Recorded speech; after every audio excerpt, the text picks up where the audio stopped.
রনি ভাই এই যে আরেকটা ডিজাইন, এটা হচ্ছে একটাই কালার, এটা হচ্ছে সম্পূর্ণ কম্পিউটার কাজ করা দেখেন। আবার এখানে ঝুমকাও লাগানো আছে। হ্যাঁ, এটা বুকে ঝুমকা লাগানো আছে।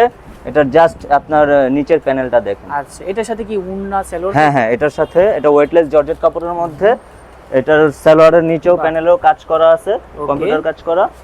আর হচ্ছে এটার ওড়নাটাও আপনার কম্পিউটার কাজ করা, ফুল কম্পিউটারে কাজ করা থাকবে। জি দেখেন ফুলের ডিজাইন। হ্যাঁ, এটার তাহলে টোটাল সেটটা কত পড়বে? এটা টোটাল সেট পড়বে হচ্ছে 1250 টাকা। 1250 টাকা। জি, আরেকটা ডিজাইন দেখাই, এটা 7টা কালার আছে। 7টা কালার, মানে এই একটা ডিজাইনের? হ্যাঁ, এই ডিজাইনটার মধ্যে 7টা কালার আছে। দেখেন কত সুন্দর কম্পিউটার কাজ করা গলা, কম্পিউটারে কাজ করা থাকবে। হ্যাঁ একদম রং কোর্স কি গ্যারান্টি দিবেন? একদম 100%, কালার রং কস সবকিছুর গ্যারান্টি আছে। আচ্ছা, তার হাতার প্যানেলেও দেখেন কত সুন্দর কাজ করা আছে। এটার হচ্ছে হলো গিয়ে এই যে নিচের প্যানেলও অনেক সুন্দর কাজ করা আছে। আচ্ছা, সেলরটা সাদা, নিচে সেলোরটা কি কম্পিউটার কাপড়ের কাজ ভিতরে? করা। এটা সুতি কাপড়ের মধ্যে সম্পূর্ণ। সুতি কাপড়। এই যে ওড়নাটা দেখেন, জাস্ট